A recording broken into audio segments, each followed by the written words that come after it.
জন গোবিন্দ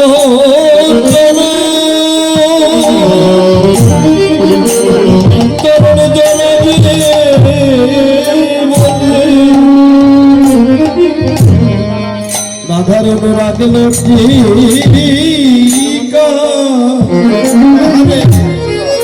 ওরে মেরে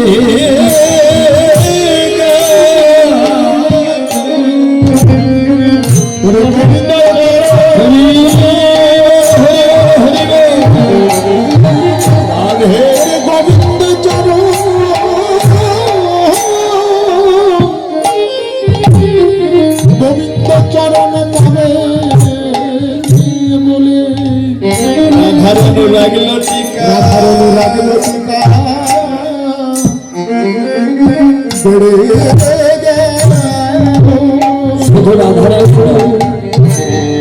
এই জগতের মধ্যে যাকে ভালোবাসে, যদি ভালোবাসাটা হয় শুদ্ধ,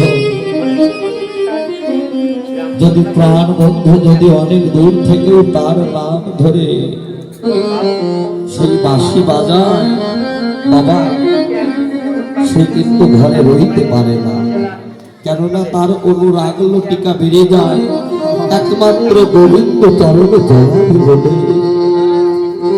তাই তো এখানে ভাব দর্শন করে ভাবক বৈষ্ণব করে পদ রচনা করলেন। রাধিকা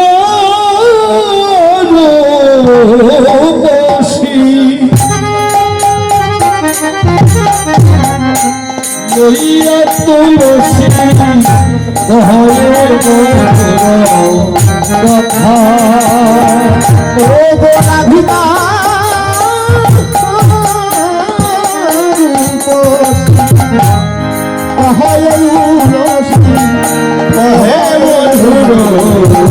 কথা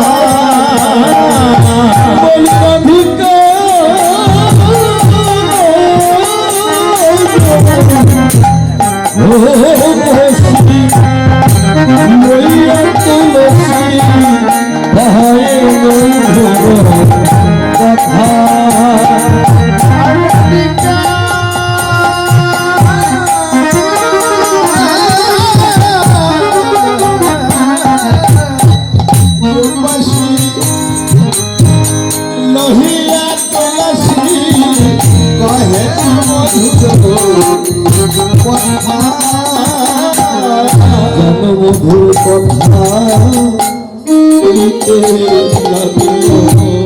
যেন মধুর কথা কইতে লাগলো, যেন মধুর কথা কইতে লাগলো, যেন মধুর কথা হইতে লাগলো। না তুলসী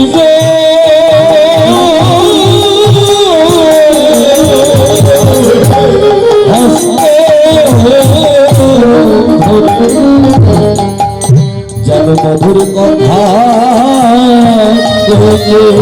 লাগল, না তুলসী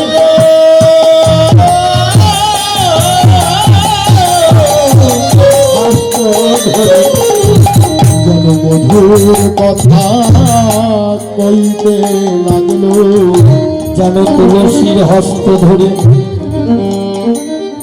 যেন মধুর কথা কইতে লাগলো। মধুর বাবা, মধুর কথা কোন কথা? এই যে হাটে বাজারে আমার বাবাজির একসঙ্গে হলে কত রাজনীতি গল্প হয়, কত রকম গল্প। আমার মায়েরা যখন হাটে যায় একসঙ্গে অনেকেই কত সংসারের গল্প হয়। আবার একটা ছেলে একটা মেয়েকে ভালোবাসে, তাদের মধ্যে কত কথা হয়, সেই কথা মধুর। আবার সন্তান লেখাপড়া করার যে মঙ্গল কথা হয় পিতা মাতা, সেই কথা মধুর। ভাবুক বৈষ্ণব কবি বললেন, আমি তো এর মধ্যে একটাও মধুর কথা পাই। জগতে মধুর কথা কোন কথা বা? ভাবুক বৈষ্ণব কবি বললেন জগতে কৃষ্ণ কথা যেন মধুর কথা, এ জগতে কৃষ্ণ কথা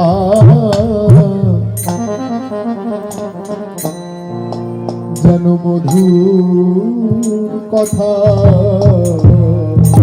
জগতে কৃষ্ণ কথা